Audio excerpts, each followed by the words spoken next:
Today's story is called The Haunted Bride. I was born into a rich and important family in Tyrone, Ireland. My family had a big house and lots of land. We were important people in our town. I was the younger of two daughters.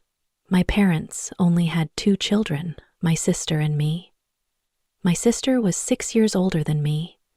This means she was 6 years older than I was. We did not play much together when I was young.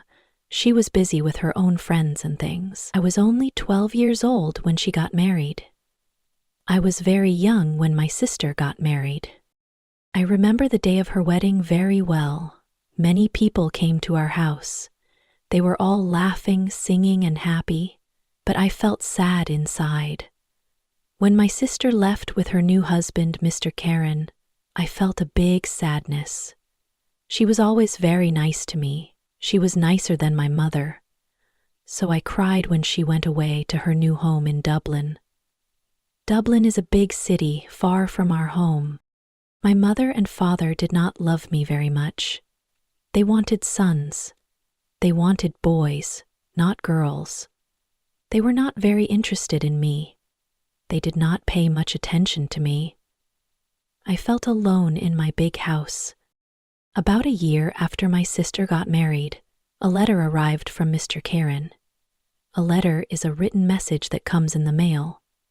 He said that my sister was ill. Ill means sick. He said she wanted to come home to Tyrone. She wanted to stay with us to be with her family. I was sad that she was ill, but I was also very happy about her visit. I wanted to see her again. They are leaving Dublin on Sunday, my father told me, and they are arriving here on Tuesday evening. Tuesday came. It was a very long day. A long day means the day felt like it lasted forever. Hour after hour came and went. I listened all the time to my sister and her husband. I wanted to hear their car coming up the road. Now the sky was dark. Soon it was midnight. Midnight is 12 o'clock at night. But I could not sleep. I stayed awake. I listened and waited. I waited to hear my sister. Suddenly, at about 1 o'clock in the morning, I heard a noise far away. I heard a sound in the distance. I ran out of my bedroom and down to the living room. The living room is the room where we sit and talk. They're here, I called my father. We quickly opened the front door to see better. We wanted to see who was coming. We waited there for a few minutes. We heard the noise again. Somebody was crying far away in the night, but we saw nothing. There were no lights and no people there. We went outside. We waited to say hello. We wanted to help my sister with her bags, but nobody was there. Nobody came. I looked at my father. He looked at me. We did not understand. We did not know what was happening. I know I heard a noise, he said. Yes, I answered. I heard it too, Father. But where are they? We went back into the house without another word. We were suddenly afraid. We felt scared. The next day, a man arrived. He came to our house. He told us that my sister was dead. Death means she is not alive anymore. On Sunday she felt very ill. On Monday she was worse. On Tuesday, at about 1 o'clock in the morning, she died. She died at the same time that we were outside the house in the night, waiting for her. I never forgot that night. For the next 2 years, I was very sad. You could say that I stopped living. I did not want to do anything or speak to anyone. I stayed in my room. I cried a lot. Mr. Karen soon married another young woman in Dublin. He married another woman very quickly after my sister died. I felt angry that he had forgotten my sister so quickly. I thought he should be sad for longer.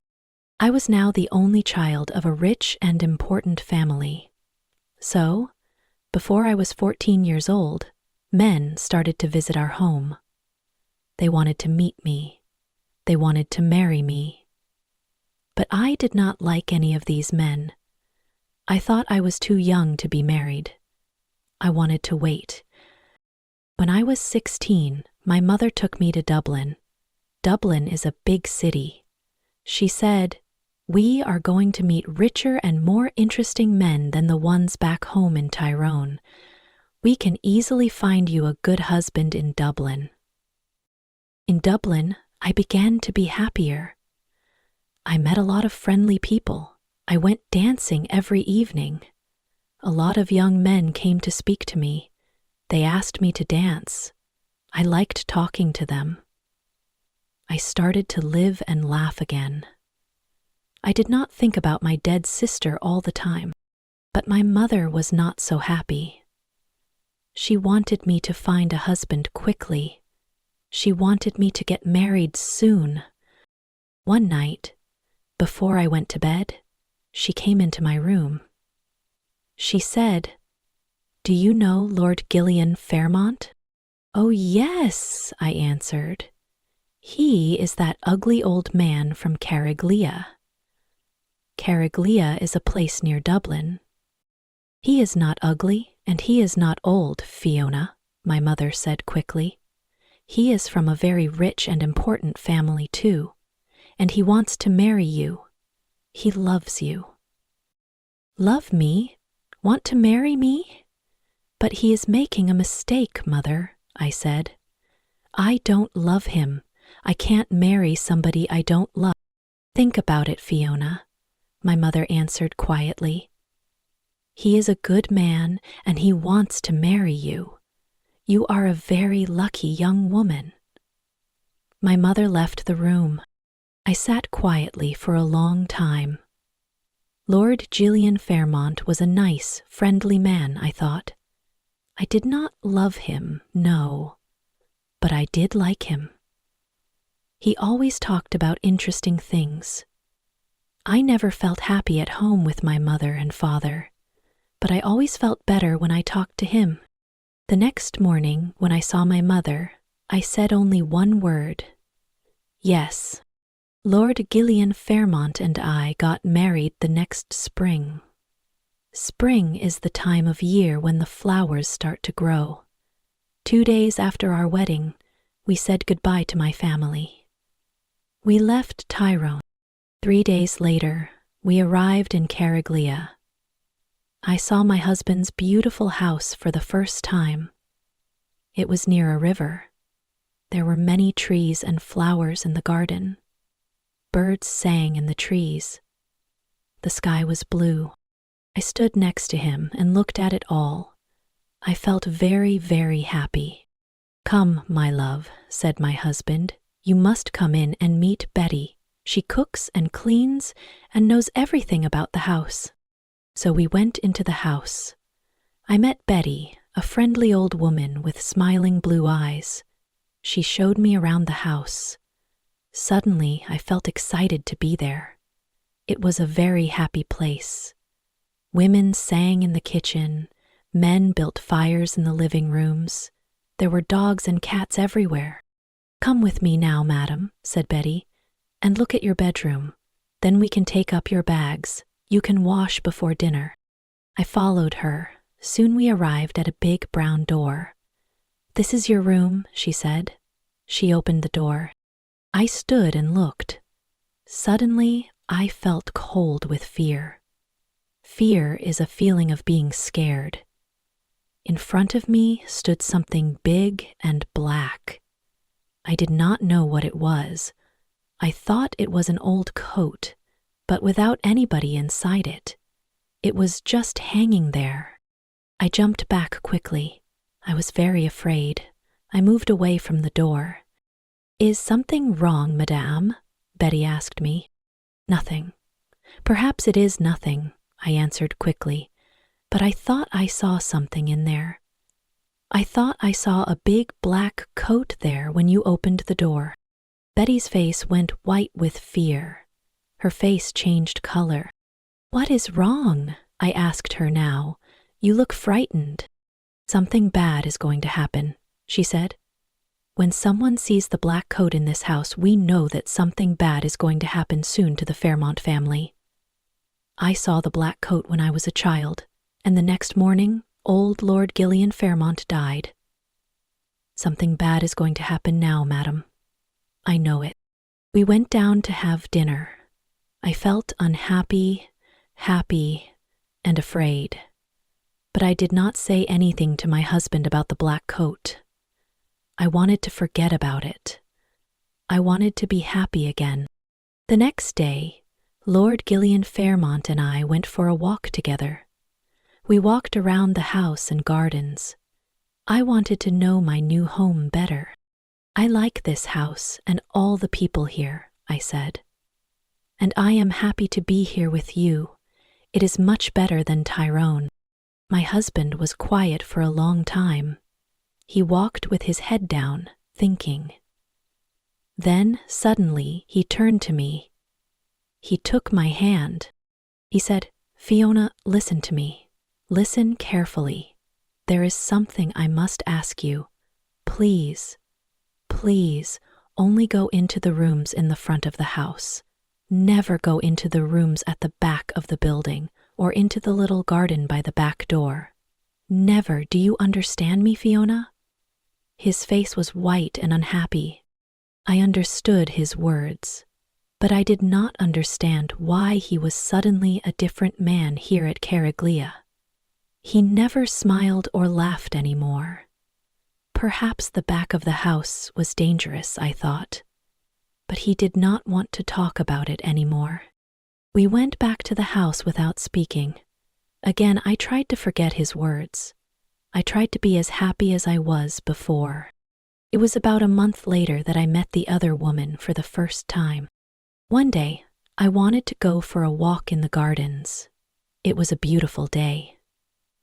I ran up to my room after lunch to get my hat and coat.